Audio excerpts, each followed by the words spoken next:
Derrick Day, and he is. I'm Aaron Tomlinson. And what's in the glass tonight, Aaron? Well, I'm going hard tonight, Derrick. It is grapefruit infused tequila. Ooh, that sounds delicious. Me, I'm doing old fashioned. I'm going hard tonight too. Yeah, it's pretty much straight tequila. So, I mean, it's, 70 proof or whatever. Ooh, So, ooh. I'm going hard. I'm It going should all in tonight. should be fun. Should be fun. So I'm gonna set up the topic Yeah. tonight, and as we know, there was a mass shooting in Uvalde, Texas, and what was it? 18 kids and 3 adults were killed, 21 people. And couple this with Buffalo a week ago, and you have 31 people dead. Jeez. And and this is my thing, right? And I'm not really going to get into the mechanics of all of that. I mean, because we could talk about guns, and that's another subject. That's actually a subject. And I know that you and I, we hold some very strong opinions on that. But the issue is, this is where the issue is for me. And I'm gonna say this, and then I'm gonna kick it over to you. And it's Okay. very simple.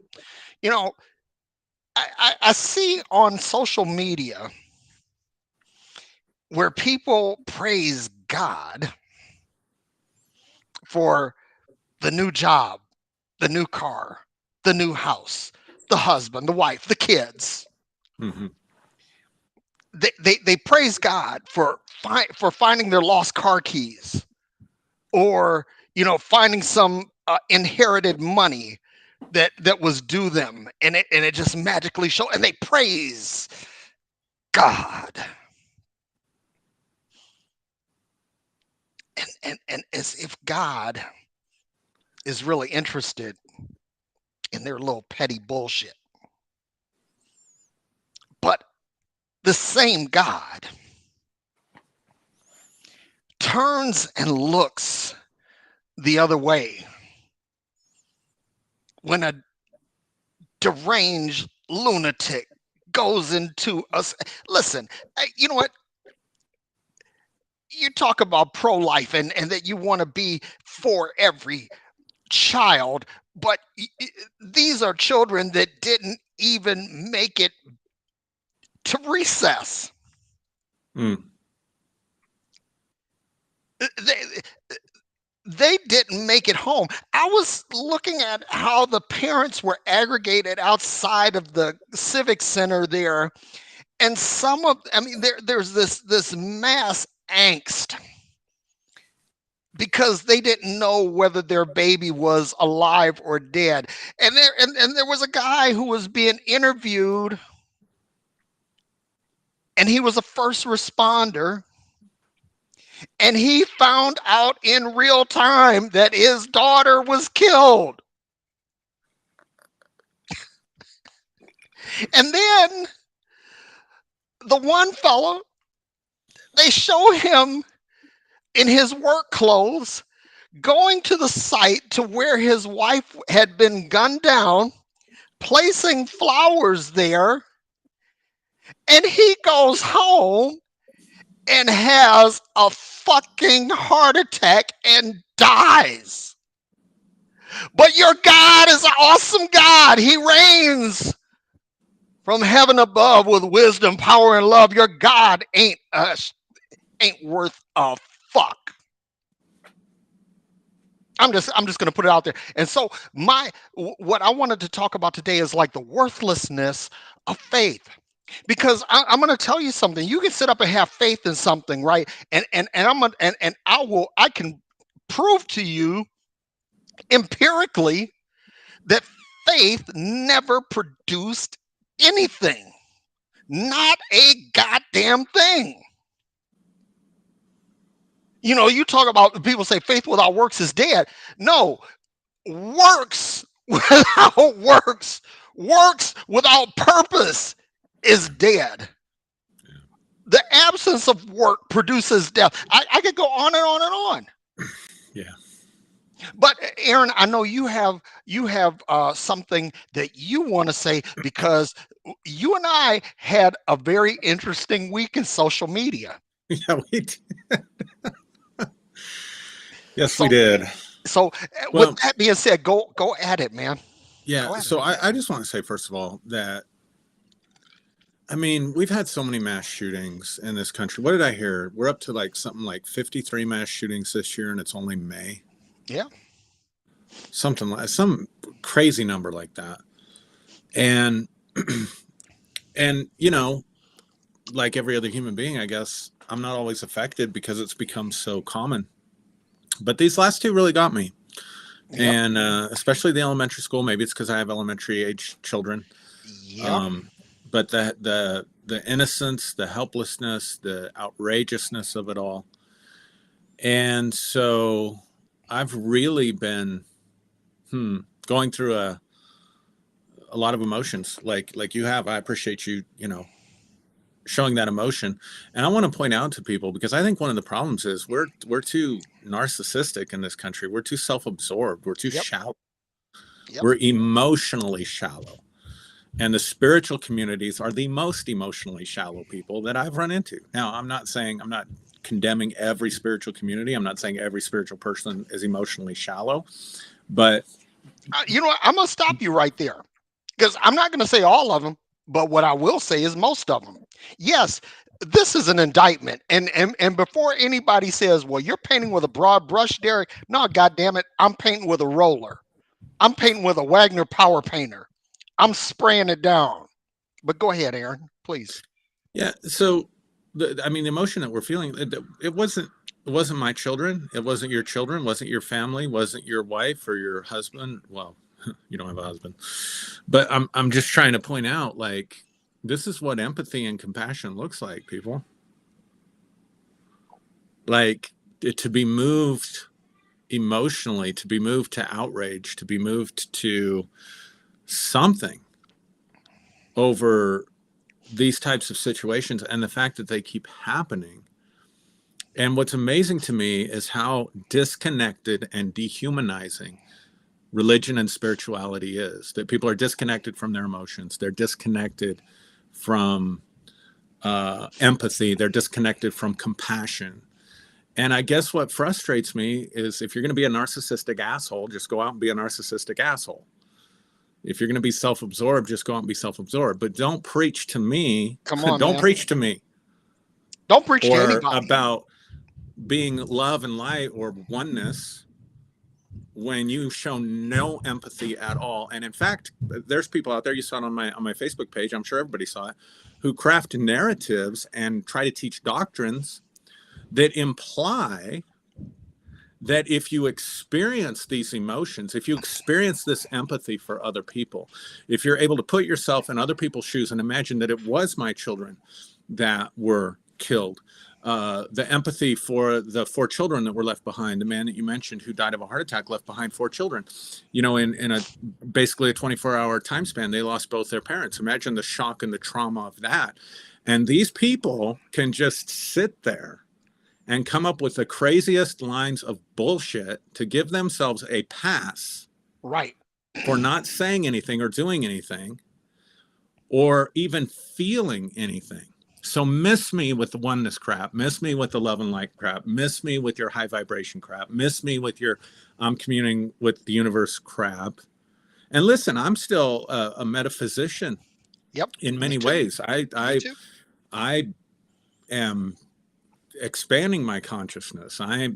You want to talk about experiences? I'll go all day long with anybody on personal subjective experiences. But listen, that doesn't mean shit when you're dealing with social problems. And I guess the problem that I have, Derrick, with these communities, and I'm coming, right out of the gate more than I intended to, because I don't want to blame shift. I mean, obviously, Thank the you. people that I'm referring to are not responsible in any tangible way for these shootings. I'm not saying that they're not moved by it or not upset about it or affected by it.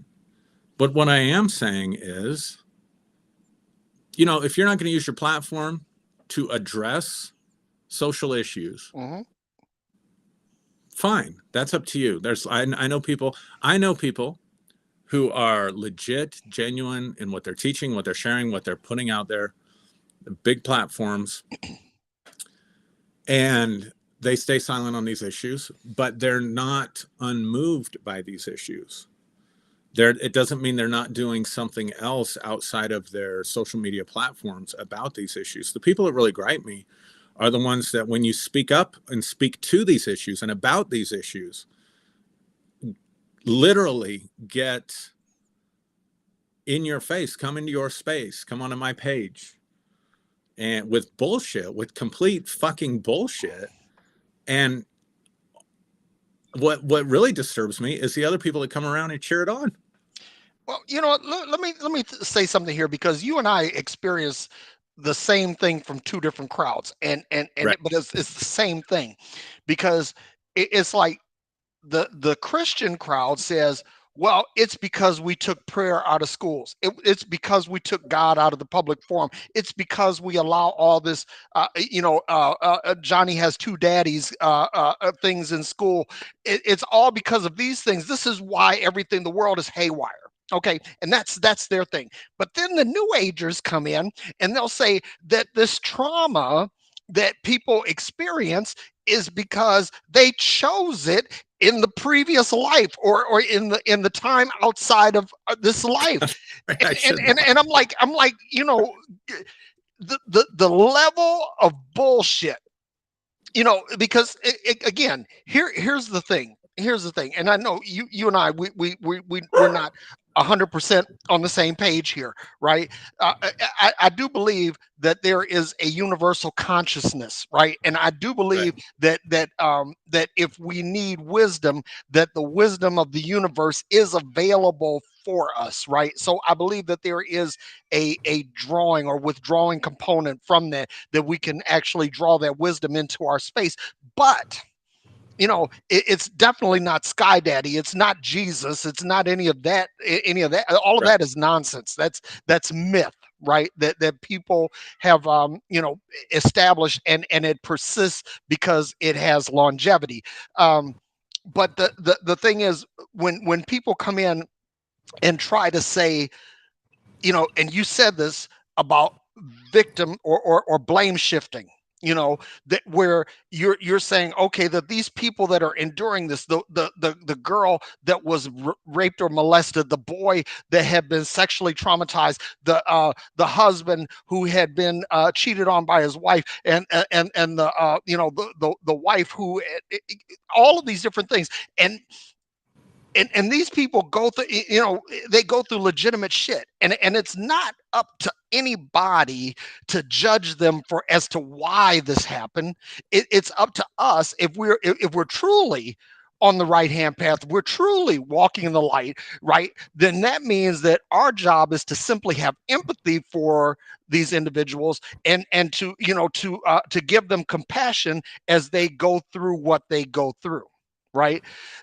And instead, you get a lot of spiritual posturing. Yeah, that's exactly what it is. And people say this because they want to take the spiritual high ground, and say that I know better, Exactly. and I'm, I Exactly. have, and listen, this is what I'm going to say to everybody, because see, I'm an atheist, right? I'm an atheist, and I'm not saying necessarily that atheism is the way.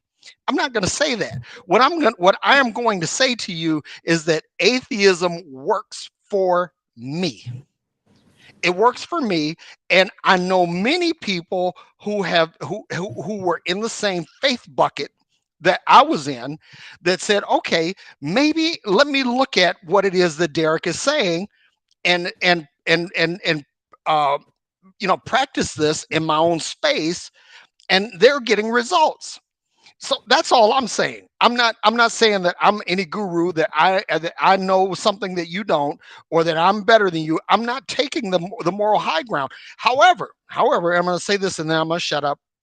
Is that is that if you see, if I had unlimited power, if I had unlimited omniscience, if I had if I was not inhibited by any restrictions of time or space or ability, there are some things that I would do. I mean, I would tell you that if I had 24 hours of the power of God, I would make sure that every children's hospital in the world was out of business.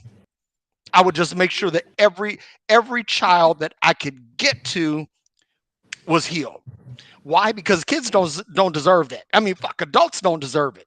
You know, even people that we don't like, they don't deserve it. Okay, I mean, because cancer and debilitating diseases, these things are hurtful, they're harmful, and they're devastating to everybody in that person's ecosystem. So I'm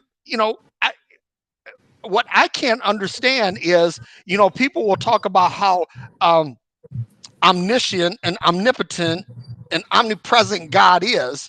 And they'll tell somebody like me, who is an atheist, who pokes fun at the whole spiritual paradigm, and they'll say, well, you better be careful because God's going to get you. Let me tell you something. If your God was all of that, your God would stop these kids from getting killed in school. This God would stop people from being murdered by police. This God would stop people from killing each other in places like Chicago. This God would come in and just say, boom. And then this is the other thing. One last thing. Because people will say, well, God doesn't do that because God gives people free will. And that's funny. That's funny to me because God didn't give any free will at the Tower of Babel. He didn't give any free will at the flood. He didn't give free will to the people of Egypt when he struck down their firstborn. He didn't give any. Not to mention what happens to your free will when you go to hell. Oh, come on, man. You have free will, but God just takes all that away when it suits him. It's so transparently stupid. And that's, what people will throw at you in as well. You can't understand this with human. I love this. I love this. This is my favorite comeback. You can't understand that with human reasoning. Derrick, the carnally minded man comprehend the things of the spirit. And of course, God's ways are higher than our ways. And basically that's a major, major, major cop out. For I haven't really thought this through, and I live in a vacuum chamber with my own fans and get my emotional soothing from my own fanboys and fangirls that follow me. And yeah, I'm talking to some leaders because I had somebody really come at me and then go post on her page so she could get her comfort from her fanboys and fangirls. And there were plenty of them coming on my page, totally hijacking my thread, not realizing that's disrespectful, not realizing how rude that is, not realizing how inconsistent that is with love and light, right? Yep. And so what's so funny is that the rest of us that aren't really checked out of reality, because that's what this really is. It's, I mean, at some level, it's a failure of people to be able to handle trauma, period. They can't handle their own trauma, and they can't handle other people's trauma. They can't handle social trauma, and trauma is hard to handle. So that's my expertise, addressing trauma. So I'm not trying to be insensitive, but I am trying to bring awareness to people of where they're at. And so what they don't realize is they're so far off on the fringe. They're so in the fringe. So I was dialoguing with someone today on this very issue. Even if one of those communities is correct, and I'm not saying that they are because I don't believe either one of them is, but even if they are correct, there is a context in which you have to understand that you live your life, and that context includes being part of society, and it includes other people who, again, presupposing they're right, may be then less informed, right? Yeah. So not every piece of information is appropriate for every context. And it just goes to show how completely disconnected people are when there are tragedies like this. It goes to show how completely unaffected they are They'll talk about love. They'll tell you they love you. They'll talk about compassion. But you Mhm. are clearly disconnected from the moment when you think in the midst of a tragedy, it's time to share your personal subjective revelation as an answer. And so I Right. started to say, I'll go stride for stride. I'll swap experience for experience for experience with anybody in the mystical realm. I don't talk about that stuff, but yeah, I've shared stuff with you, Derrick, and people want to tell me, they want to thrust their subjective experience on me. Well, I heard this or I heard that, so therefore this is how it is. But at the end of the day, I don't have the right, just like you're not out there trying to convert people to atheism or convert everybody to atheism. I don't have a right to take my subjective experiences and say this is how it is. Yep. I have the right to say this is my subjective experience. This is my journey. This is what I'm passionate about. This is what I think is the best way forward for us collectively. And I think people should share that passionately. Yep. And I have no problem with that whatsoever. But understand your context.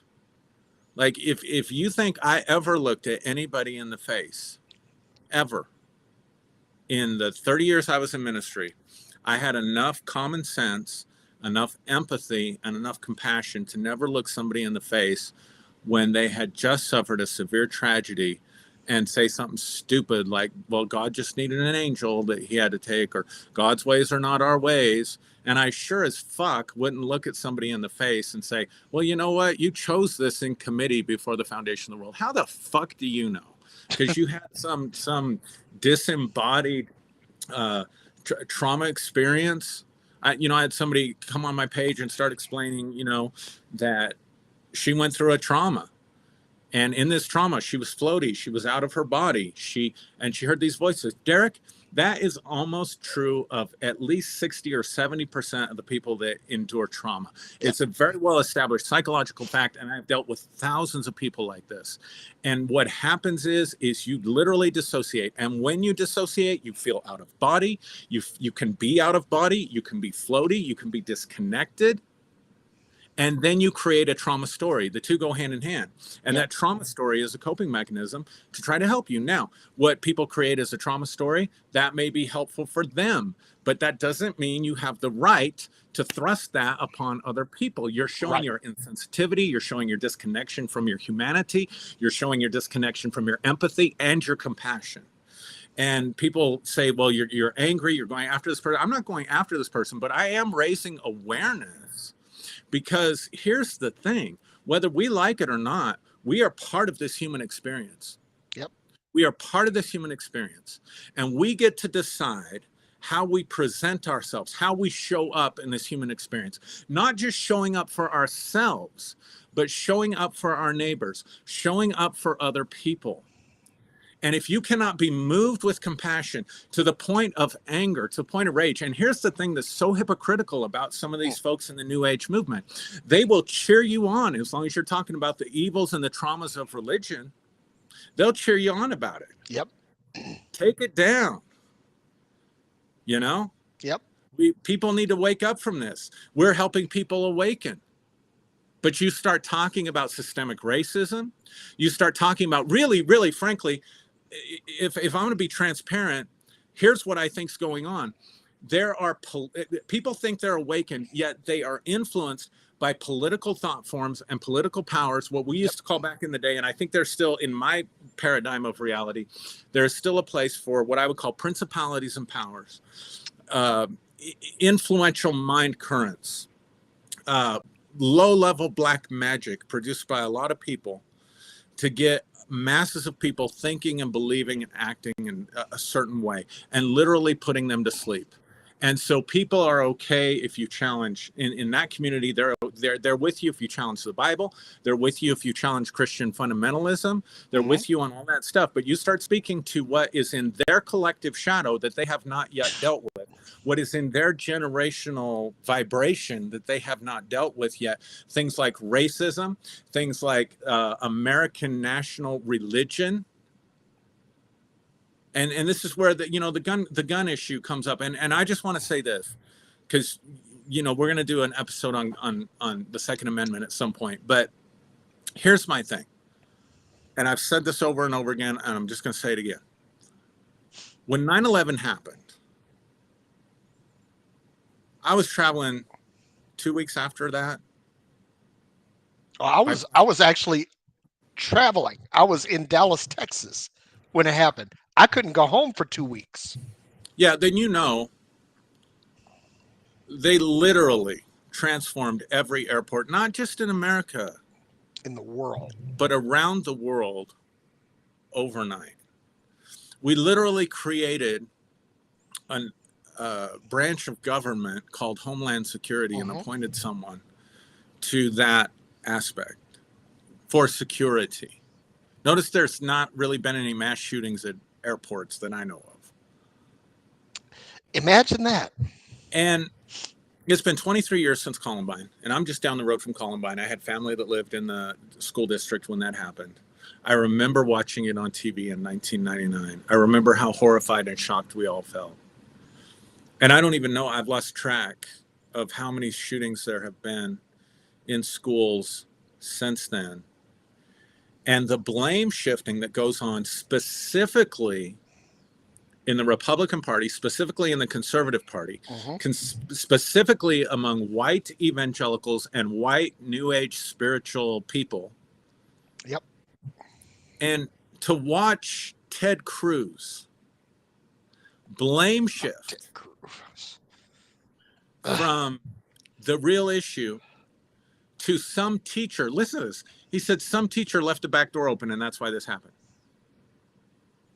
And I'm reading reports. I don't know if it's true. I'm not passing judgment on it, but I'm reading reports that police officers were afraid to go into the building. They were afraid to engage the gunman. And yet these Republicans stand up and say, well, we'll just arm our teachers. That's really a fucking great idea.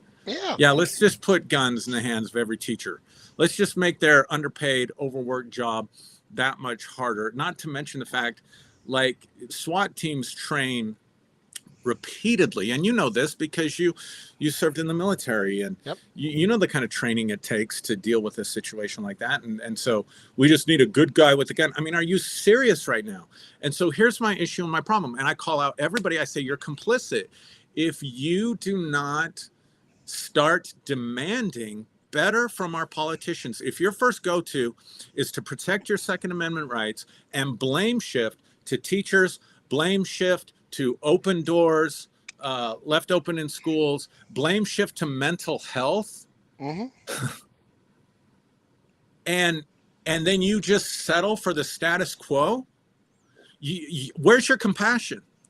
Because let's see it be your child. Let's see it be your loved one. Let's see it be your relative in the next grocery store that's targeted and shot and killed. Let's see it be your children that's shot and killed in a school. And let's see if you change your mind. And here's the problem. If it takes that for you to change your mind, you have no empathy, you have no compassion, you are incredibly stuck in narcissism or issues of complex trauma. You need a therapist, you need to do some soul searching, you need something. But to make it worse, these idiots come out and are going to make an apologetic for their doctrine based on their subjective experience or based on the experiences of people that Dolores Cannon did work with while they're under hypnosis. So let me just say this, Derrick. I have been a hypnotherapist for the last 12 years. I have intense, many hours of training in hypnotherapy.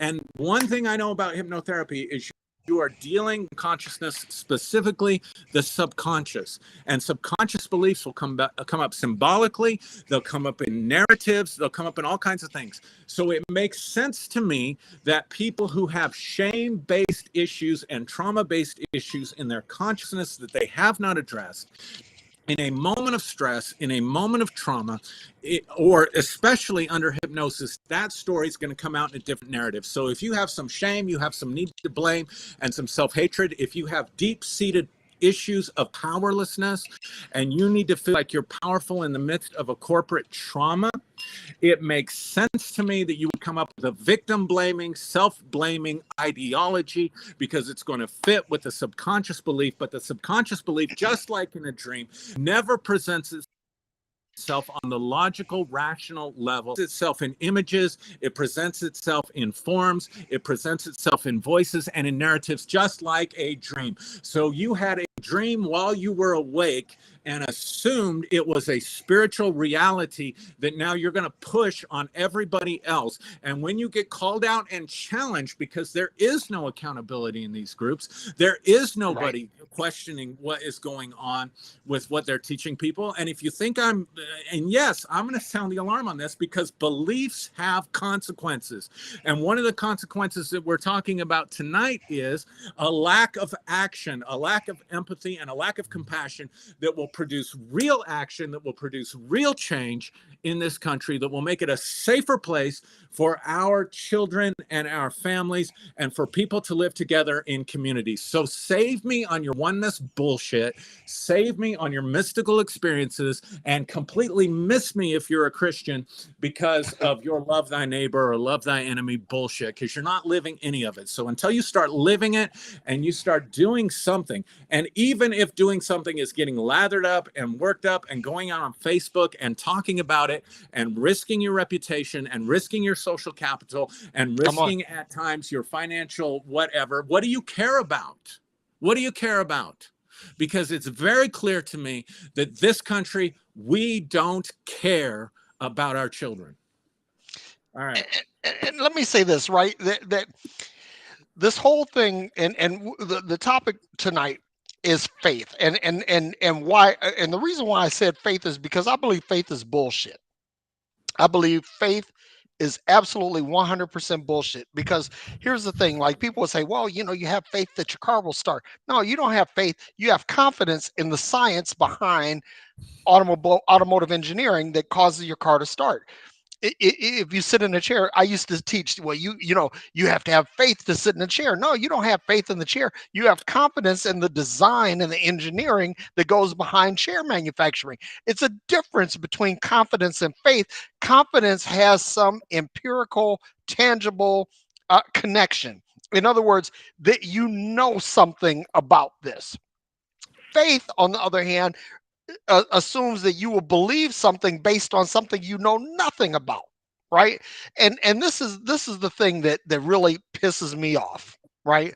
Because deconstruction is the sexy topic right now. It's on everybody's lips. It's from the SBC to the Catholic Church to the Pentecostals. Everybody's talking about deconstruction. They're talking about why it's good and why it's bad, right? And so my thing is that if you are deconstructing from Christianity only to reconstruct in some new age bullshit, basically all you've done, you have not gotten free, my friend. All you've done is gone from one plantation to the other. Mm-hmm. You've been sold down the river. Yeah.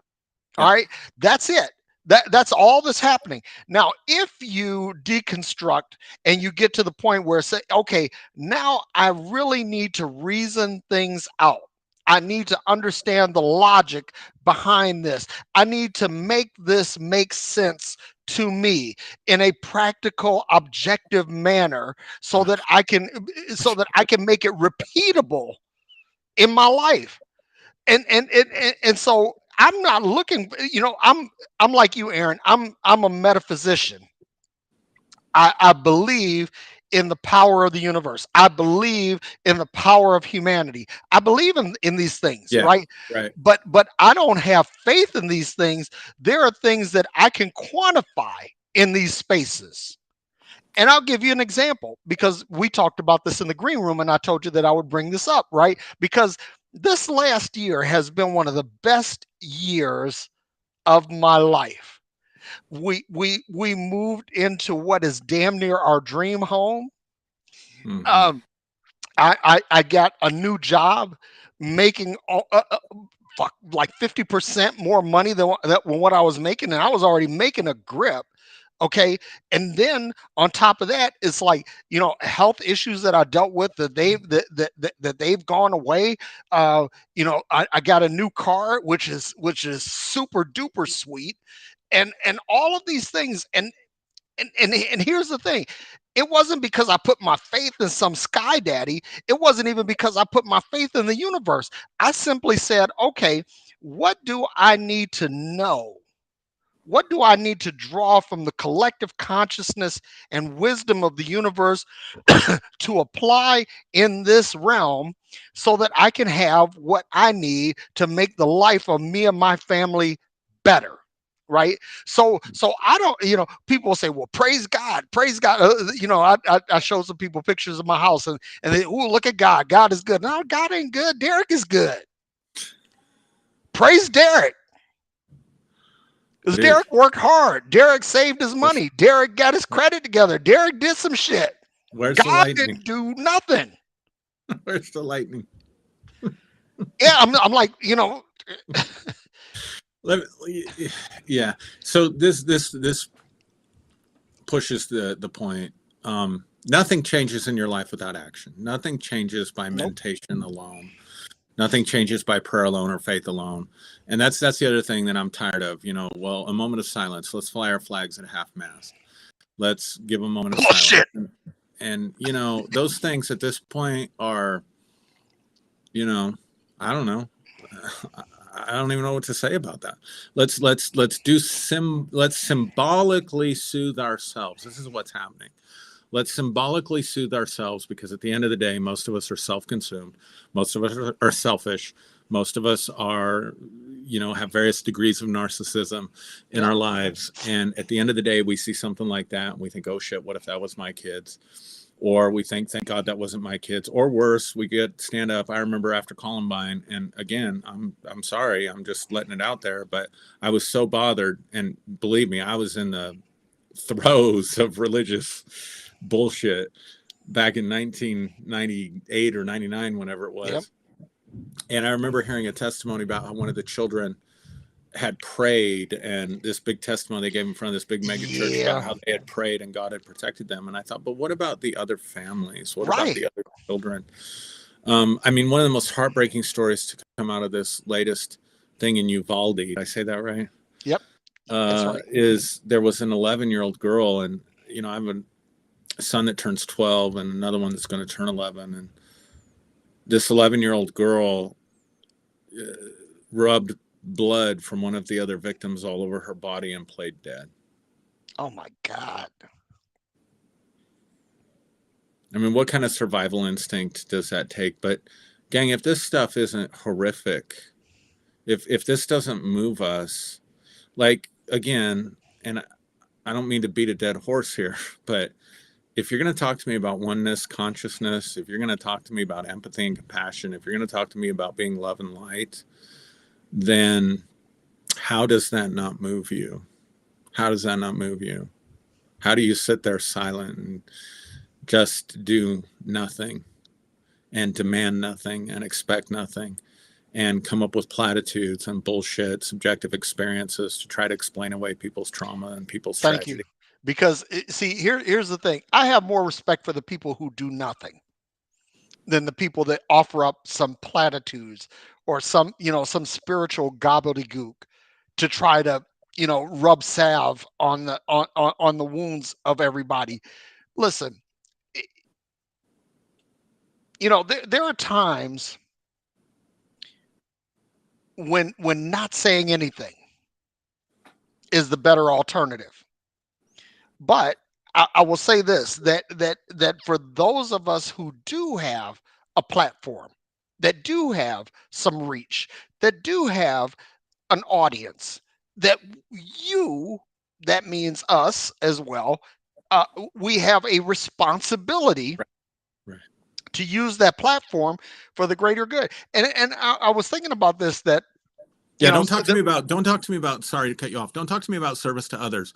I'm on the path of service to others, and you don't use your platform to really serve others. Or you use it to serve others, to teach them your teaching, which I don't know, might be doing more to just inflate your unmet needs for attention, acceptance, and influence than it is anything to do with anybody else. Yeah. I don't know. I mean, I'm not your judge, but I'm inviting you, if you're watching this somehow, I'm inviting you to do some serious soul searching, because we got a real problem. We got a real problem in this country. and the solutions that some of you are putting out there are not substantive. They cannot withstand some. I want to come back and say, and I know I cut you off, Derrick, but I feel like I'm not finishing my thoughts. Maybe it's because I finished my tequila already. No, man. But Rock on. but uh people will say, well, you're using human wisdom, you're using human understanding, you just can't understand that. Listen, your approach should be substantive enough. We're humans. Like, if somebody tells me, well, before I came into this incarnation, I came to be a healer, I came to be of service to others, I became to help others, I'm a star seed, I came from some other higher realm of consciousness. Well, then you should have something when you're coming to humanity with enough substance that it makes sense to humanity, that it can withstand human reasoning and stuff like that. Otherwise, it's no different than me going over, when I was a Christian pastor, going over to another country and trying to preach the gospel without an interpreter when they don't speak English. Right. So again, I apologize for cutting you off, but No. I want people to understand why I'm passionate about this. People think, I had people hit me up in my inbox, well, you're just getting sucked into the negativity of the world. You've been hanging around Derrick Day. Yeah, I heard that one this week too. You're a bad influence on me, Derrick. You know, uh, this is funny how people say, that you, from a previous life, you choose this. Yeah. And I'm like, what deranged thinking produces that thought? That somehow, and then people will say, and they say this, whether it's Christianity or the love and light community, that this life is here to teach us a lesson. Y'all, let me help you out with something. I'm going to say something that is going to listen. We should hear shackles falling when I say this, but I'm gonna say it. Here it is. That you are here to enjoy this life. You are here to maximize your pleasure, your joy, your happiness, your satisfaction. But you are here to do it in a synergistic and symbiotic way. In other words, I am maximizing the joy, the happiness, the satisfaction in my life, but it means nothing if I'm not helping Aaron enjoy happiness, joy, and satisfaction in his life. In other words, it's not, something. I had a friend of mine call me yesterday, and he was telling me about, he bought a house, a $2 million house. I don't care where you live. $2 million buys you a nice crib, no matter where you are, right? And he was saying, he said, like, look, I don't try to convey this image on social media. I'm not trying to be this or that, but what I am trying to do is I'm trying to take what I've learned and use it to help someone else elevate Right. their own position in life. And Aaron, I can say this honestly without being superficial, without being conceited or anything like that. I believe that that's what you and I do, right? That the whole point of phreology is to help people live their best life, to maximize this time that you have in this space, right? And that's what it's all about. Yeah. It's not about learning a lesson. It's not about preparing yourself for the next life. It's not about atoning for previous lives. It's not about any of that. There is, listen, let me tell you something. Mindfulness is the art of being here now, Right. being in the moment, being present, and sitting with whatever it is that you're dealing with. And sometimes you're going to deal with things that are pleasant. You're going to deal with things that are lovely. You're going to deal with things that are beautiful. Sometimes you're going to deal with things that are dark. You're going to deal with things that are ugly. You're going to deal with things that are unpleasant. But mindfulness says that I'm going to sit with this in the moment and absorb whatever it is that I have to absorb in order to move forward into greater pleasure, satisfaction, and joy in my life. That is it. That is people talk about like I joke about this, and my buddy Steve Saunders, he's my Navy buddy, and he was my sponsor when I checked into the USS Nassau. So we go back, I don't know, 41 years, Steve and I.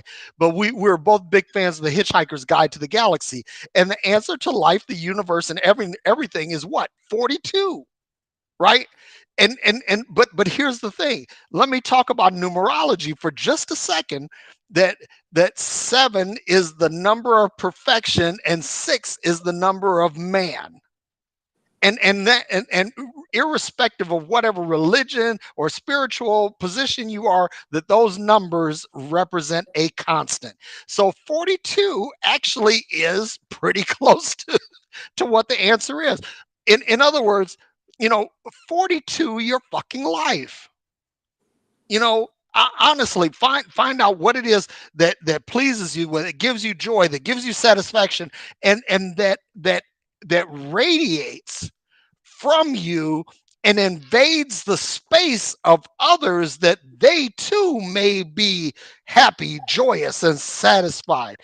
It- and here's the thing: you don't need any new age bullshit, any love and light, or you don't need Jesus, you don't need the Holy Ghost, you don't need any of that. All you need to do is just say, okay, what works for me to the degree that it causes no harm to anyone else, and let that be the hermeneutic, let that be the paradigm for my life. Mhm.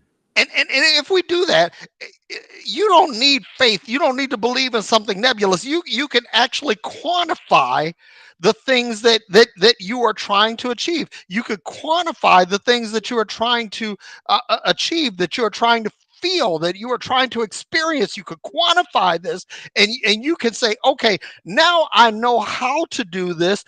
Now I can make this repeatable. Because here's the thing: if whatever you do is not A, tangible, and B, repeatable, then it's a coincidence. It's a flash in the pan. It's lightning in a bottle, or whatever you want to call it.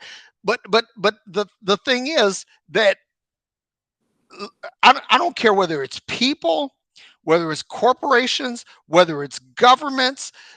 The people that have the most success are the people who help others and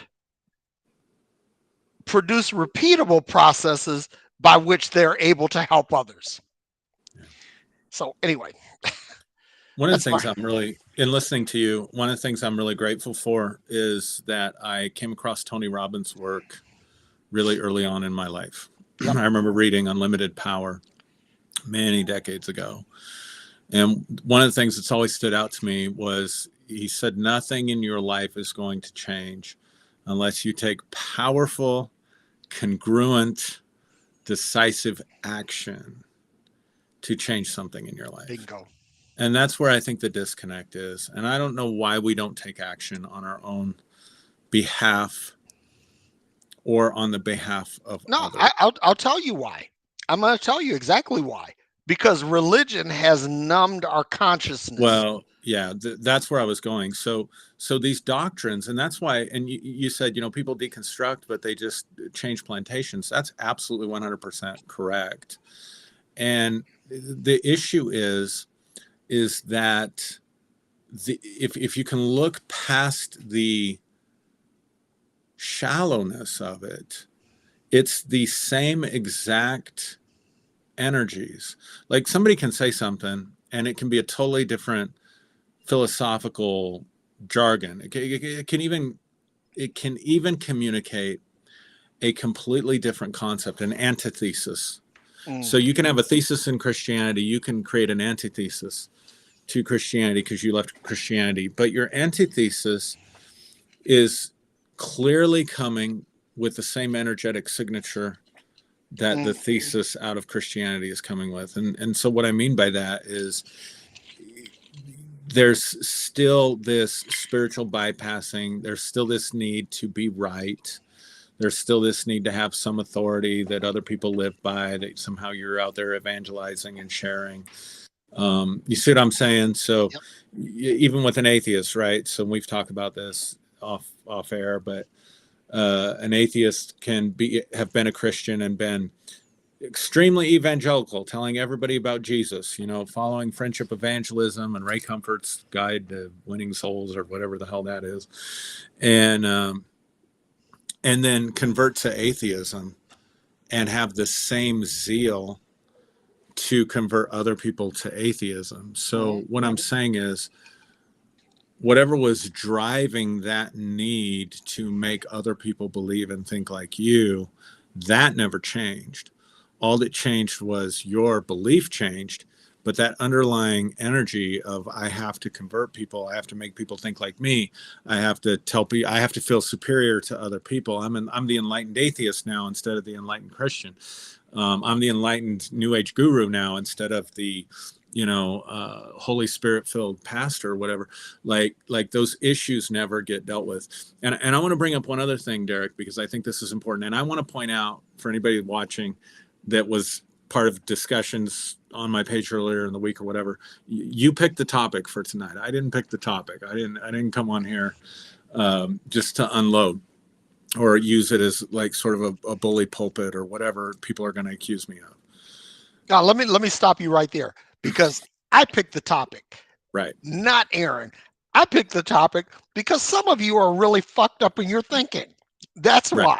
I'm Right. just so to give you a hall pass here, Aaron. Yeah. I picked the topic. You got an issue? Bring it up with me. Yeah. We can Thank talk. you. Thank you. But you hear a lot about shadow work, right? You hear a lot about shadow work. And there's a lot of YouTube videos and a lot of people talking about shadow work. I've talked about shadow work. We've talked about shadow work on this program. But there's two aspects to shadow work. And this is where Carl Jung said, certainty is a sign of an uncultivated mind. We get just enough information sometimes to be dangerous. There's two components to shadow work. There's personal shadow work. So that deals with my personal trauma. That deals with my personal instincts as a human being. That deals with my personal dark side, if you will. But there is this collective shadow work that I have not heard anybody talk about. And the collective shadow work is, to what degree are we part of the hive mind? And just like the individual mind has a shadow, whatever community hive mind that you're part of, and make no mistake about it, we're all part of a community hive mind. Wow. That community hive mind also has a shadow. Has a shadow. Oh my God. And so part of what I want to do is and I know this is not popular with anybody, but I want to try to raise awareness specifically for white America, of which I'm a part of that hive mind, the collective shadow that's in our country. And if Donald Trump was elected for anything, for any divine reason, let's just presuppose there was some divine orchestration or purpose or plan behind it. I know. Bear with me. A little foolishness, as the Apostle Paul would say. It was to expose, to literally elevate and exalt the aspects and the traits of the collective shadow of white nationalist America, so that we could see it on full display, so that we could address it and deal with it. And our failure to address and deal with it has simply served to multiply examples of that in our political offices. so that we no longer have leadership, the time of true leadership. I don't know, man. I thought Beto O'Rourke showed some good leadership when he interrupted Greg. I was Yeah, inspired that by was that. beautiful.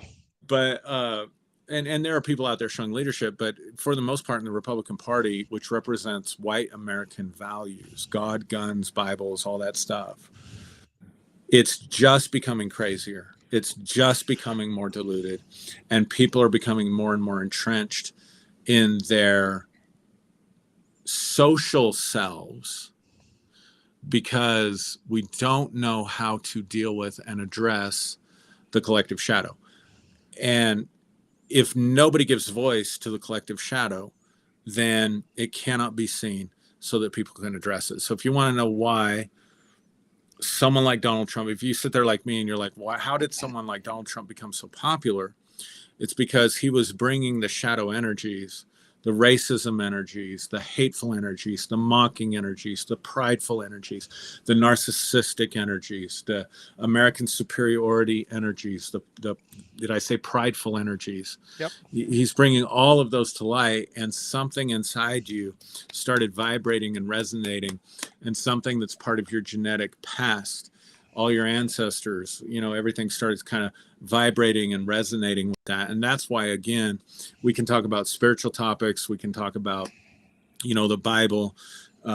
You can, uh, post something like "fuck Jesus" and on your Facebook page, and you only have the Christian crowd coming after you, but you begin to address these issues that are specifically part of the American hive mind shadow.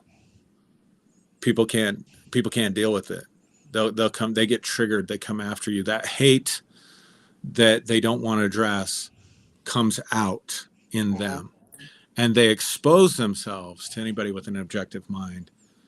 If they are Christian, if they are spiritual teachers and leaders professing all love and light, all they do is expose themselves and their incongruence and hypocrisy to people who can even be just a little bit objective. And the people who resonate so much with that, I would like to suggest to you, like if you resonate towards those teachings and stuff, I would like to suggest to you that perhaps, or you resonate to those kinds of leaders, I would like to suggest to you that perhaps there's part of your corporate shadow that you are called to work on, that maybe you need to look at. Now, I want to say this last thing because this whole concept of, we come here to learn something and suffering teaches us to learn what we learn. Well, then people ought to really listen to people like you and me, Derrick. Like they ought to really put faith in what we're saying because we got pretty good lives, man. I haven't suffered a lot yet. Uh, we're living good lives, man. We're happy. We're satisfied. That's Yep. why I crack up. People come at me like I'm more. I just want to say to people out there, I'm way more than my Facebook persona. Like, don't come at me because I post something on Facebook that pisses you off and superimpose that on me like I'm carrying around negative energies all day. I don't do that at all. If people knew me in daily life, I'm peaceful, happy, compassionate, generous. Exactly. Like that's who I am. So I'm not struggling with these deep-seated shadow issues or anger issues or anything like that. I'm just willing to expose the corporate shadow because I think that that's important.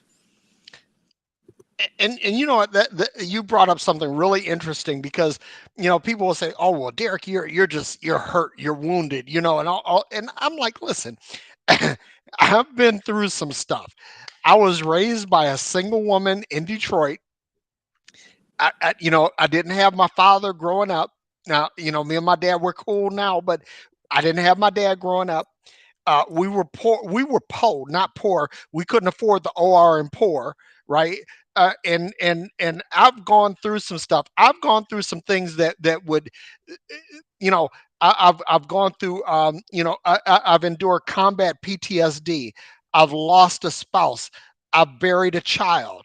I've gone through some things. These are, and I'm not saying this to kind of to trump myself up and say I'm all suchy much, but what I'm saying is that you know people go through things, right? And you make the choice as to what the outcome of what you endure is. You choose that. You make the choice, because if you've gone through some things, you can say, okay, I'm either going to be defined by my trauma, or I'm going to be defined by what I did to overcome the trauma, right? And I choose to, and here's the thing, for those of you who are defined by your trauma, this is not an indictment against you, right? Right. But Right. what this is an indictment against is those who try to blame those who identify with their trauma as if they are somehow morally superior to that person who's going through the trauma. Listen, I deeply empathize. I know what it is to be black in America. I know what it is to be poor. I know what it is to have to have somebody take a shine to you. I know what it is to succeed. I've been through the whole gamut of that. I know what it is to have loved and won, and to have loved and lost. I know what all of that is. But what I'm saying is that I made the choice. I made the choice as to what I'm going to be defined by. I'm not defined by what anybody else thinks or says about me, right? Right. And the thing is that I am blessed, for lack of a better word, for the people who have had empathy and compassion toward what I have been through. And they did not blame me, or victim blame, or victim or blame shift with me. They sat with me in my sorrow and helped me to overcome the things that were holding me back. And that's what I'm saying. I don't care whether you're Christian or whether you're the love and light community, whether you're a light worker or a shadow worker, it doesn't matter. The thing is that everybody's experience is different. And you literally have to muster up empathy and compassion for what other people are going through, in order to help them. And here's the thing, again, I'm not trying to change everybody's life. I'm not trying to literally help Right. everyone, Right. right? What I am doing is I'm listening. I'm listening, and I'm sharing my story. And if what I share helps you, that's great. And if not, I'm listening to you. I'm here. I'm not just hearing with my ears. I'm hearing with my heart and my mind. And and so I'm Mm. extending a part of me. And this is the thing, Aaron. I want to say this about you, because you're really really good at this. And there are people out here like Kyle Butler, for example, or um, I mean, there are people that extend themselves. They put themselves out there. They lay themselves bare to try to uh, empathize with um, what people are going through. There's an episode of Star Trek where um, there is a creature who is literally an empath, and it was like this creature had to have empathy for Dr. McCoy in order to save his life. It, it was, how can I say this? It's like just extending yourself and having empathy. In other words, and empathy is like looking at it through the eyes of another, walking in another's footsteps. That if you're willing to do that, and then compassion just simply says, I give a fuck. I care. I care about what it is that you're going. And if you're willing to do those things, you give yourself away. You give part of yourself. So for the healing, for the wholeness, for the repair of another. And that's all it is. It's not trying to impose your what you think is right. is not trying to convince others that you're right. And that's the whole thing. We've talked about this before, about how people are so consumed with the need to be right, Right. that they have to be right. And it's not about being right, guys. It's being love. It's Right. being love. And that love is empathy and compassion. That is the atomic components of love, empathy and compassion. And if I am extending those things, then I produce this atom, this energy of love that is then coupled with the energy of another, and you produce this literal. And again, this is the quantification part, is that you begin to build a nuclear fusion of love Right. and an energy that radiates and repeats itself over and over and over. Right. Right. Right. And I think the question becomes, how do you show up for people? How do you show up for people? And how do you show up for people that are hurting people? So, I mean, we should do an episode on trauma, but Yeah. not all trauma is the same, and for people who have been beaten down, for people who have been part of an abusive system, whether it's systemically, whether it's an abusive family system, whether it's an abusive relationship, whether it was just lots of bullying in school, whatever it was, people that have been victims of abuse, like systemic, long-term, ongoing abuse. You have to understand, and I'm speaking as a counselor here, I'm speaking from 7 years of higher education. I'm speaking from thousands of hours of training on this. I'm speaking from thousands of hours of my own research apart from formal training on this, and dealing with thousands and thousands of people in their traumatic situations as a coach, as a pastor, and as a counselor. That people who have suffered the most in our society do not have an intact, what I would call, borrowing from some Jungian language and even Sigmund Freud, they don't have a very solid or intact ego. Mm. And here's what I mean by that, Derrick. They're consistently second guessing themselves in order for an abusive system to survive. Like you ever hear about or know someone who's in an abusive relationship and they keep going back to that abusive relationship. They Yep. can't quit the abusive relationship. It's because we have a tendency to paint with a black and white brush. Not all abuse is bad all the time. There are episodes of abuse interwoven with what we would call love bombing, buying you things to make Yeah. up, telling you how much they love you, all this kind of stuff, and then victim blaming. So that's what makes abuse work. There has to be the abuse, there has to be the cooling off period followed by some love bombing, and there has to be victim blaming. Without those three things, it doesn't work. Now, when you've been subjected to that over and over and over again, you do not have an intact ego. You second guess everything about yourself.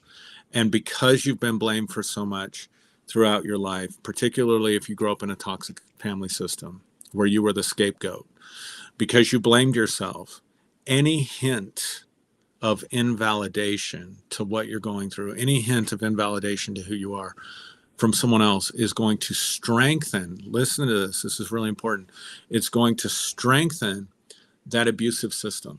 Mm.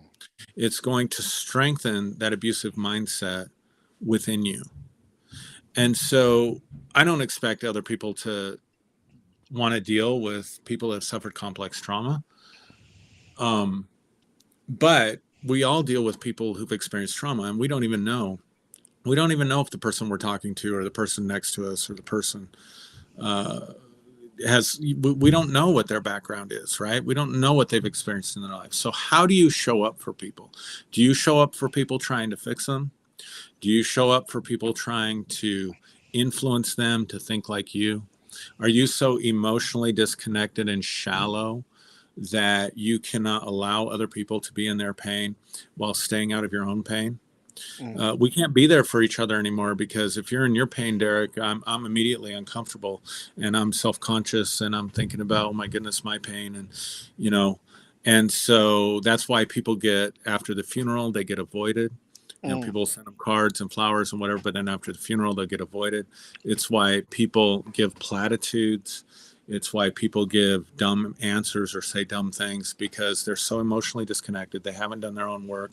And when they get in the presence of someone who's really hurting, or they're confronted with a tragedy that we as a society need to address. And I want to say this, we as a society, we need to address this. We need yeah. we need to do our part, whatever that means. If that means, you know, voting out Republicans, and you can't stand Democrats and you think they're all lizard aliens or whatever, you grow the fuck up and do some critical thinking. But do you see what I'm saying? Like, how do you want to show up for people, and just realize not everybody sees things the way you see them. Uh, you know, the vast majority of the world is not spiritual. The vast majority of the world is not uh, Christian. So you're coming with your Christian paradigm. You're not meeting them in their space. You're not Yep. holding space for them. You're not being present for them. You're not showing up for them. You are projecting yourself onto them. Right.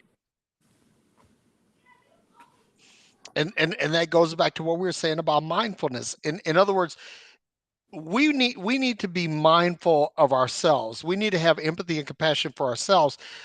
And this is really key, because if you cannot muster empathy and compassion for yourself, you cannot do it for anyone else. Right. You know, if you Absolutely. if you beat yourself up, Right. your default mode is going to be to beat up others. Right. If your default mode is to try to convince yourself of something that you don't really believe, your default mode is going to be to Well, convince others. yeah, so to differentiate what you and I do here, Derrick, and what like we try to do in our social media presence and whatever, I've never seen you really go after a person unless that person, maybe, you know, a few times they came into your space and they were just disrespectful, in which case Yeah. you have my full support. Yep. I mean, if But they come after me personally, or after yeah, some of my loved ones or something like that, yeah, then yes, I will go after you personally. But typically, I go after systems. I go after principalities and exactly. powers. Ideas, philosophies, beliefs, because Exactly. beliefs have Thank you. consequences. Yep. And if people are so married to their beliefs that they cannot hold them lightly, then they will perceive, when you go after their belief, they will perceive it as a personal attack. Yep. It's not a personal attack. And there used to be a day in this country. I mean, there used to be a day in this country where you could sit down with people who thought totally different than you, have heated arguments, get red faced, pound your fist on the table, and then go have a beer and show up for each other's birthday parties. You know, Yep. there used to be that day, and that day's gone. We don't have good dialogue in this country anymore. We have a lot of projecting going on. But again, I think it speaks to the fact that regardless of what's causing it, I think it speaks to the fact maybe we've just come to this point in our evolution where we are being invited right now to address our corporate shadows. And Mm. those are hard because it's connected to tribalism. And tribalism is connected to evolutionary survival. So it's just as deep in us as our need. Listen, your need for a tribe is as much a drive inside of you and me as food, water, air, sex, Hmm. shelter, Yep. tribe. Yep. And so it's very easy to stand with our tribe. Uh, uh, Esther Amiga asked, she said, you know, okay, if we recognize the corporeal, but it's corporate shadow. If we recognize the corporate shadow, then what do we do about it? Well, the first step, like in any shadow work, is to stop being defensive to people that you don't, that irritate you because of what they're saying. Hmm. And if you get irritated by something, really look at yourself. Don't deflect. And I'm not saying, Esther, you do this. I'm just speaking very generally. Don't deflect. Don't blame shift. Don't make excuses. Don't run for comfort to the next spiritual teaching that's going to soothe you and make you feel better. Yep. Spend some time with that issue. Spend some time examining that. Spend some time looking at that and saying, look, I may not be individually racist in the sense that I'm going to don a white hood and go out and burn crosses and call people the N word and all the other racial slurs that are out there. That's not who I am, but I am connected to a heritage that has that in its background. I'm connected to a system that thinks like that. And so then I have to start looking for the subtle ways in which that has affected me. And if you say it hasn't affected you, then you haven't done any work. And if because we've all been affected by that, so we all have to do our work. So that's the first thing I would say. The second thing I would say is if you identify an issue, then do something that would be countercultural to that issue. So for example, if you, like for me, and we've talked about this, Derrick, you know, growing up, I didn't have a lot of people of color of any minority in my circle of influence or life. And so you know, I wanted to make it a quest. Like, I love learning about different cultures and I love all the different aspects. Like, I don't want to be colorblind. Who wants to be colorblind? Who wants to Right. be going around in the world seeing black and white? And I don't mean that Right. racially. I mean that Yeah. like on the television screen, Right. right? Yeah.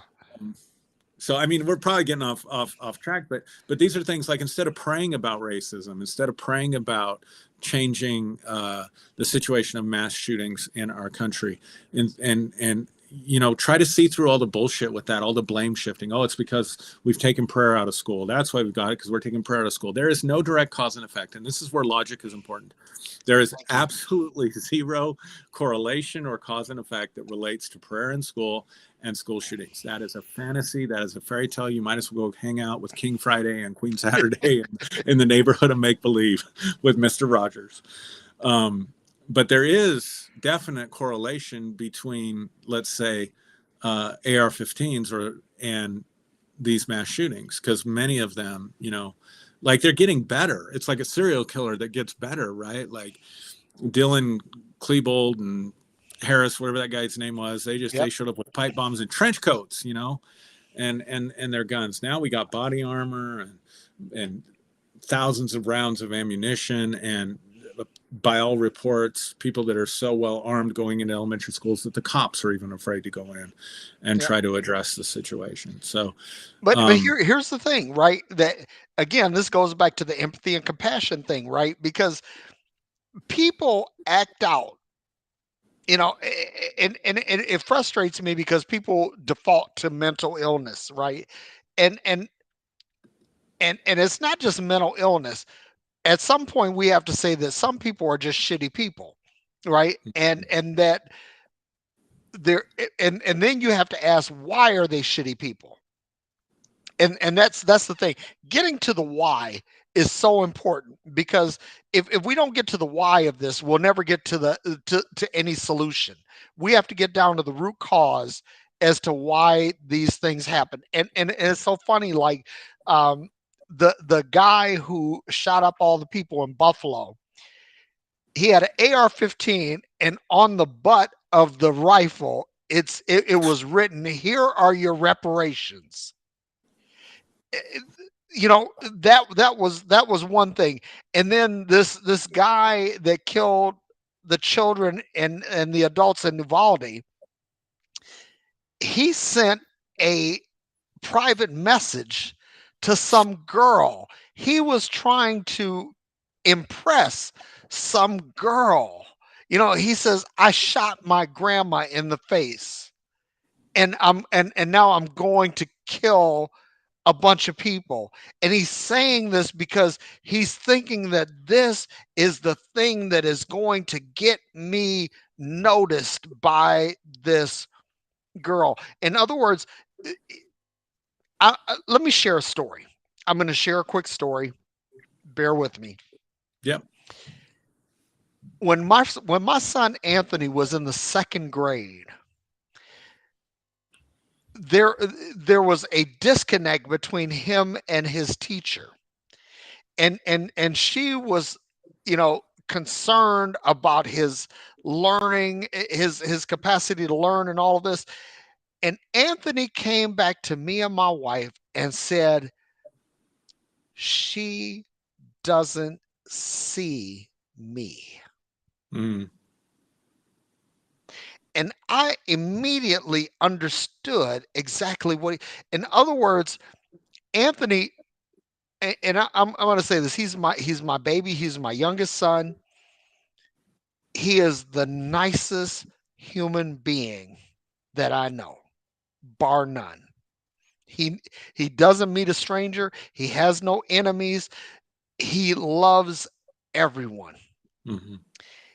And he said about this teacher, she doesn't see me.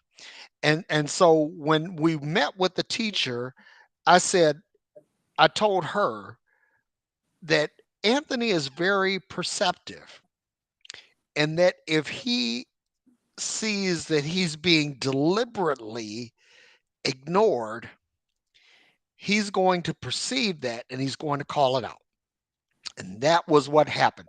I said, you as a teacher need to see all of your students and you need to interact with all of your students and you need to interact with them as equally as you possibly can.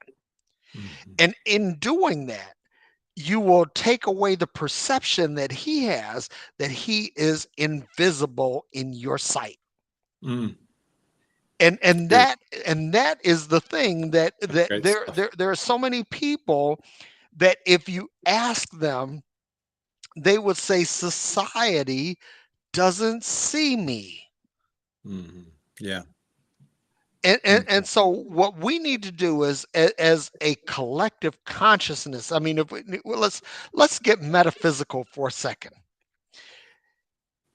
Let's make sure that we are aware of the presence of another human being. Yeah. That Right. when we are practicing mindfulness, in other words, where we're seeing inward into ourselves, that we're also being mindful of that person sitting across from us or that person sitting in the room with us, that they feel acknowledged.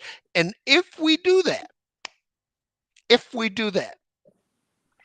then I believe that a lot of these outlying actions, school shootings, bombings, racial um, Yeah. manifestations, that will stop that because the person who is in on the verge of acting out on this, they will feel as if they are seen, that they are perceived by others, that they are felt by others. That's what we have to do. Yeah. Good stuff, Derrick. So want to go through the chat Yeah. here. Yeah. I'm gonna let you lead that this Okay, week so here.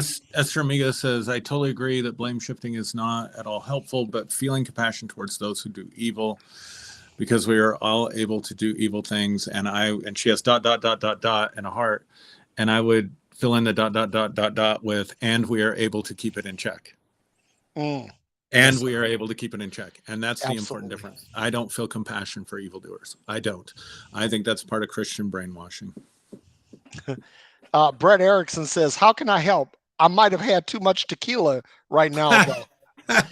I completely empathize with you, Brett, because and I have to say this that I'm not drinking old fashioned that I made. I have the cocktail. And this is a Bulleit cocktail. And if you like old fashions and you want them quick without the because making an old fashioned from scratch is a very involved process. But if you want to do this, this is good. So I feel you on the tequila. Let's see. Uh, I think Brittany asked. I'm seeing something from Tinder Anna. I think Brittany asked if this is because of the stuff that went down.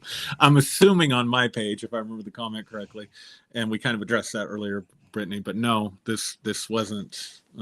This wasn't just an opportunity to address that. This is more about the shootings that happened and our tolerance of that and our uh, numbness to that, and then the spiritual platitudes that we give to excuse ourselves from saying or doing anything that's actionable about it. So that's what this episode's about.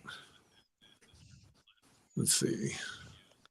So I'm sending the link out also in case anybody wants to join in the discussion. If you want to participate, you can do so by hitting the link, and if you have an updated browser and all of that stuff, yada yada yada, and then you'll be able to join in. Um, Sandra Whitley says, "I think evildoers should be removed from societies, murderers, pedophile, etc." And listen, you know what, Sandra, I'm with you on that.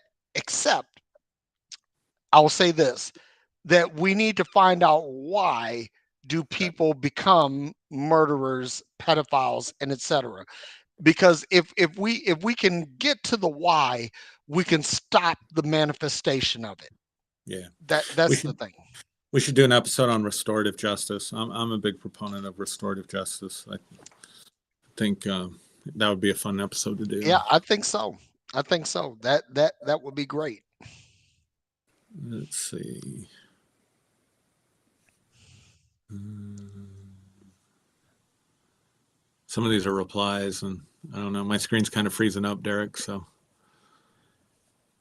Yeah, Esther Amiga says, I totally agree that blame shifting is not at all helpful, but yeah, feeling compassion towards those who do evil, because we are all able to do evil though, or evil things. And that is true. You know, if you think that you're above evil, you really haven't you really don't know yourself. And I got to say something too. One of our, I think our mutual friend Hope Anthony, brother yeah, over in Nigeria, he yeah. said something about that in deconstruction, you need to deconstruct yourself. And I disagreed with that because I love me. I did too. I disagreed with that too, and I I'm love Hope. I love that guy. yeah, I love Hope. I mean, he's a really brilliant thinker. Yeah, Um, but no, I don't need to deconstruct from myself. I need to deconstruct from the things that cause harm to myself. But deconstructing for myself, no, I love me some me. I really yeah. do. I want to address. Brittany says here. She says, I also came to the realization that racism takes a mental and emotional toll on those that live under it. There's all kinds of coping mechanisms we have to come up with to try to neutralize the constant nicks and cuts. Now, see, I read Mm. that, and I mean, I'm, I'm as white as they come, and I'm male, and I'm all those things. So I've never experienced that, but my heart can't help but just go out to you, Brittany, and everyone that's had to experience that. And I want to listen to your stories. I want to hear about the if people want to share, I want to hear about the pain. I want to hear about what life was like, because that's how we change. That's, Esther was asking about how do we do the corporate shadow work? Well, when you realize racism is part of your corporate shadow, and it's part of every white person's corporate shadow, Mhm. and the more you deny it, the more it's in you. That's all I'm gonna say about that. Then I think opening up your heart to say, what would that be like? Like, that's where empathy is just missing, man, and compassion is just missing. To be able to open up your heart and say, my God, I can't imagine what that must have been like for you. That must have been terrible for you. I wanna understand that. I want to have some kind, if possible, of vicarious experience of that, so that I can understand the destructive nature of it. And when I just understand the destructive nature of it, then I change. Yeah. And it's a funny thing about racism. Like I can tell you about racism in school. I could tell you about racism in the military.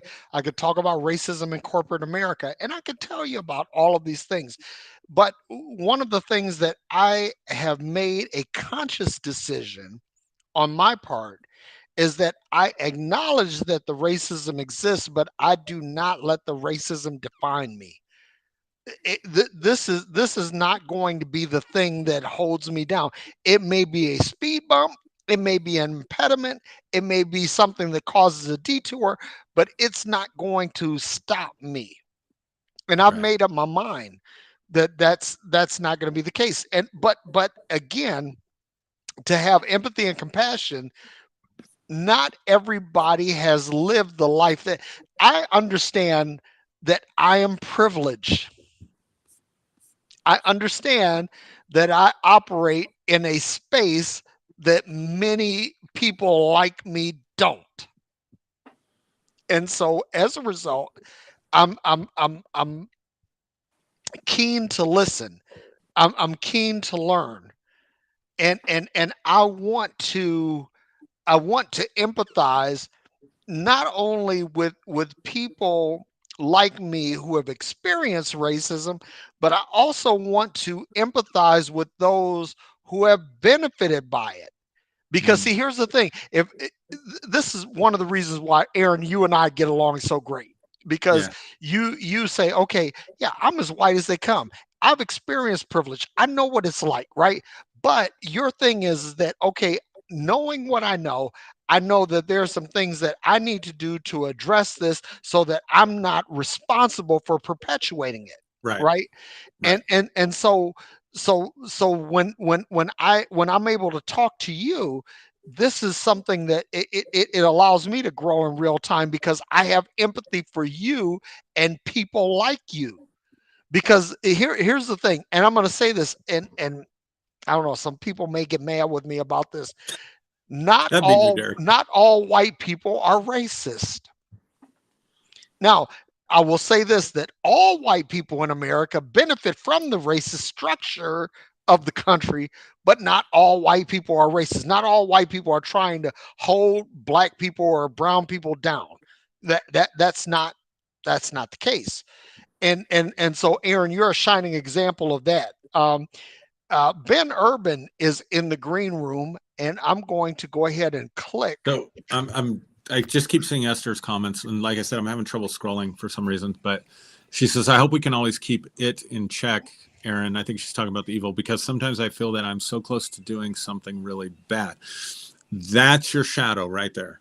Yep. Whatever it is that's telling you you're so close to doing something really bad, or whatever bad thing it is you want to do, Esther, that is where you begin your shadow work. And Yeah. instead of suppressing Don't it and kill anyone, resisting it, Esther. Don't yeah, don't don't yeah, shoot don't do anything. that. Yeah, don't do that. But psychologically, sit down with that, have a cup of tea Oh, with that. with the baby? You know, Hope he spend goes back time to with that sleep. issue, learn to love that issue, and but yeah, definitely don't act on it. Hey Ben, Hey, Aaron, Derrick, you What guys up, are. though? I'm just dropping in tonight. Short lived, but I just want to let you guys know. Wow.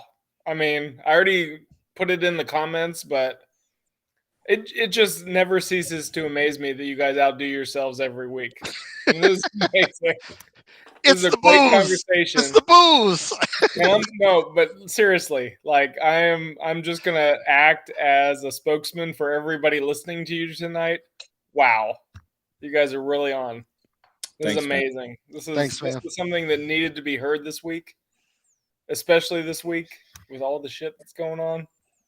So thank you guys. Thank you so much. Thanks Ben. I appreciate that, man.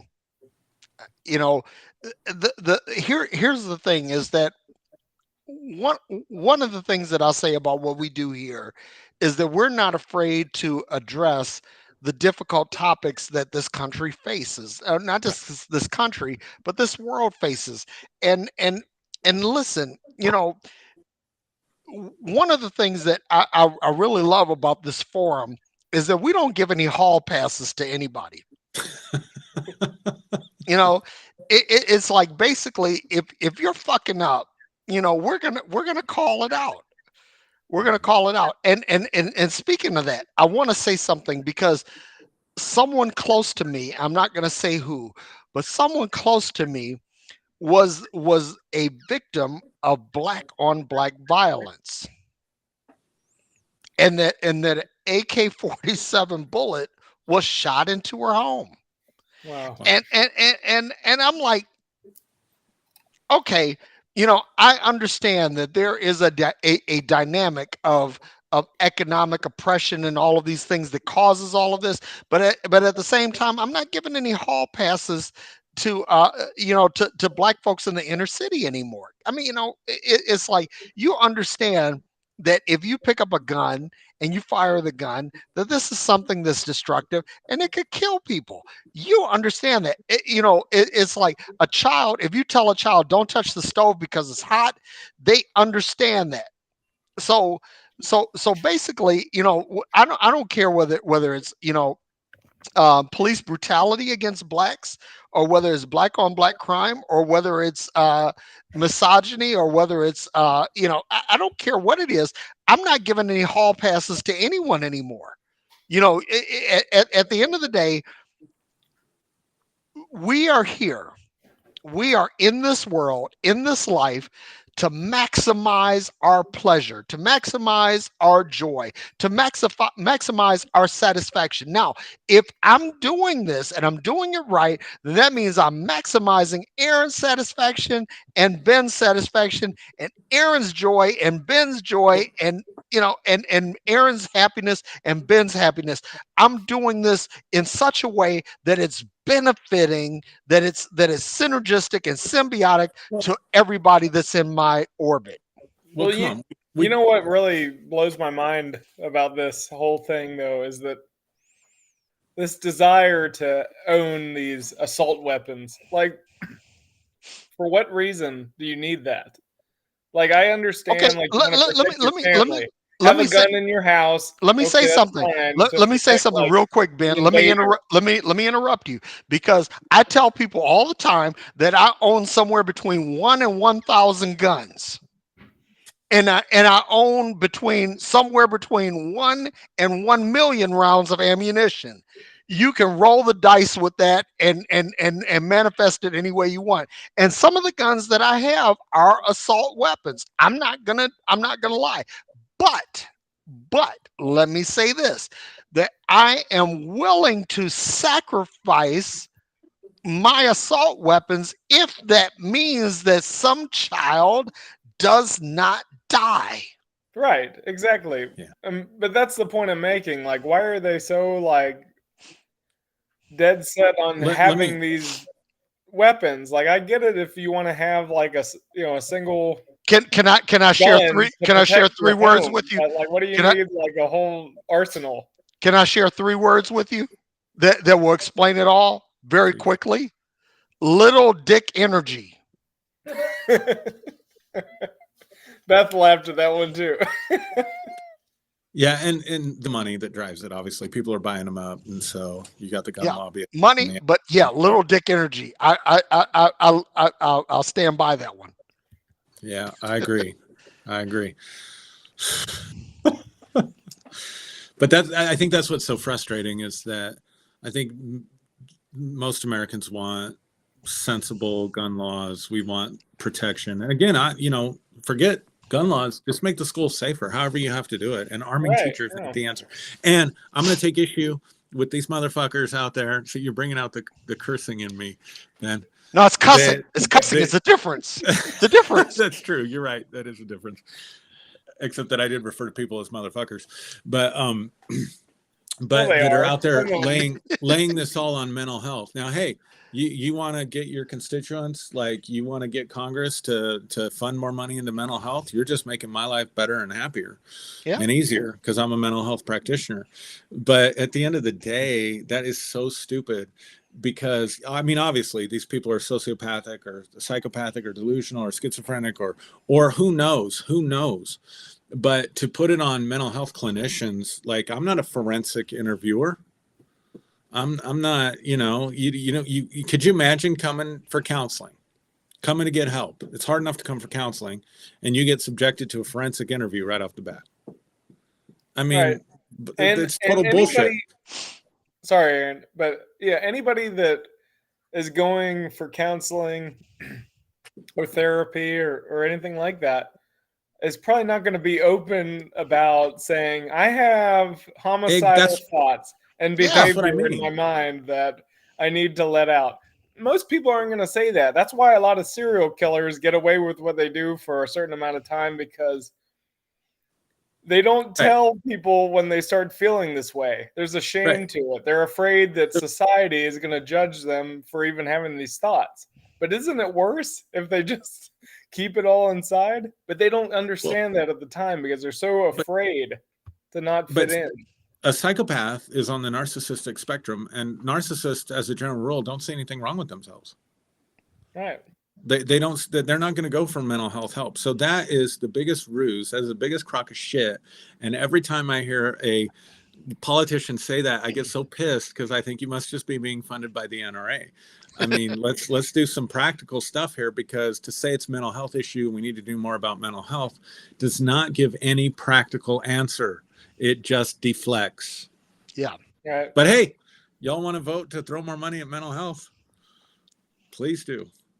I mean, I agree that there should be psychological evaluations if you're going to own a gun, but you can't completely put it on that. Who's going to do it though, Ben? Who's going to do the psychological evaluation? It takes 6 months. Right now, to get somebody for a psych eval in our community that needs one, it takes 6 months. Well, listen, if you want to drive a car, you have to have insurance. You have to prove financial responsibility, and you have to pay the necessary taxes for the car. You know, I just bought a new car, and this is funny because like Oklahoma is a self-registration state, so I had to I bought my car online. So when I went in, I got a rude awakening because I had a huge tax bill for my car, so I had to pay this, and I was like, you know, everybody was laughing in the motor vehicle office because when the guy, he didn't tell me what the amount was. He wrote it on a piece of paper and pushed it toward me, and I looked at that and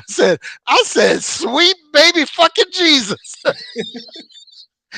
but what I'm saying is that if you're gonna have a gun, okay, fine, you know, make sure you're educated. You've gone through driver's ed or gun ed, right? You pay the registration fee, you pay the taxes, right? You pay the tax on the ammunition. All of that's fine. You can have whatever you want if you're willing to put in the work. Exactly. Definitely. I heard Beth. Beth is my fucking hero. Hell yeah. She's my hero too. Yeah. You wouldn't believe what this woman's been through, but she is just so on top of it. I mean, She's a trooper, man. yeah. Yep. Both of you guys are. Yeah. Well, thank you guys. But no, I just want to drop in. Like I said before, you guys are really kicking ass and taking names, and I'm so appreciative that you guys do this every week. You take time out of your schedule to educate people, whether they agree with you or not. You at least make them think a lot. And Ben, I disagree with my former self all the time. So yeah, you know, me too. I really don't get as bent out of shape as people. That means you're growing, right? Disagree with That's me. how I feel about it too. I reflect on some shit that I used to think, and I'm like, wow, that asshole. You know, it's like, you know, when on Facebook you can see you know your review, like, you know, what you God. And oh my God, I look at some of the stuff I posted and I'm like, holy fuck, wait, what was I thinking? You know, Yeah. Like Facebook is saying, like, look at you asshole. Check this out. Yeah. Yeah. Yeah. Gentle Facebook. Yeah, you know, you think you're such much now, but look at your past. You were a real dick, man. Well, the problem is you thought you were real special back then too. I know.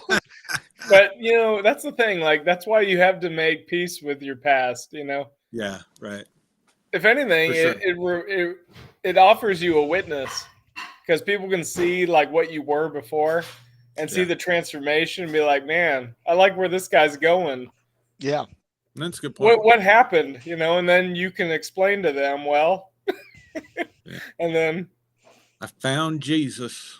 well, I found Jesus. I found Jesus I in found a little me. tiny white church in a little tiny tent. Jesus leads me near the And I went into that cross. church and I heard the evangelist. There's a And the Holy precious Ghost fountain. struck me down. My conscience smote me. And I realized I'm a dirty, rotten sinner, headed for a Free Christless to eternity all in the pits You of guys are too hell. good at the this. healing stream. I think I you was drank so holding much you on tapped into to the the back of that recall of pew bench Christian with white knuckles, life. and I was sweating, and the Holy Ghost was calling me. And the evangelist said, "There's one of you out there. I know you want to come up, but you're just too afraid right now." But I'm praying, and come on, church, let's pray. Holy Spirit, just draw them. Holy Spirit, just let them let go. And it was like an unknown force took hold of my body, and I let go of the pew. Are you channeling and Oral I walked Roberts? What are you doing? down to the front.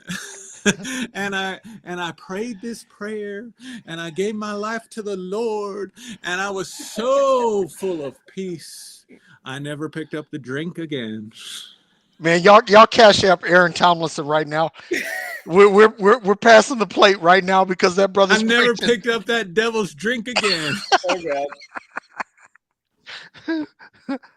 I quit beating my wife.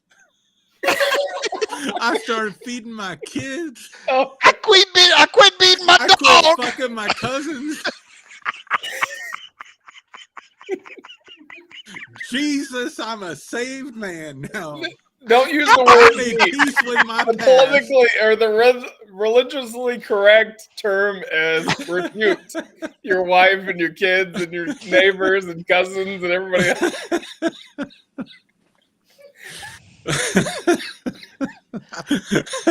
Sorry, the Spirit just moved me there. Jesus has taken Share my control. testimony.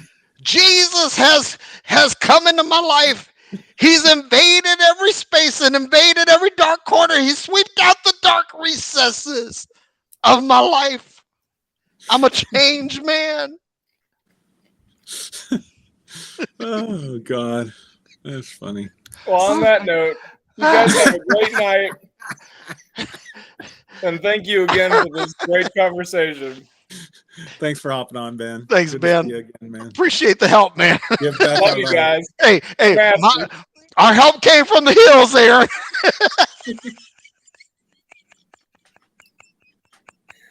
I went to church. I went to church the next Sunday, and you know what happened? You know what they did? That pastor, he went in the back, and he pulled out some damn rattlesnake. And he said, "Boy, if you got faith, you come up here, you handle this here rattlesnake." Boy, let me tell you, if you got faith, you'll let this rattlesnake give you a blowjob.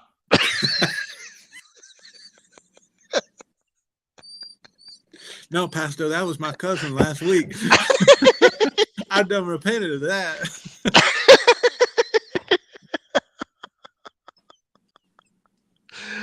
Woo!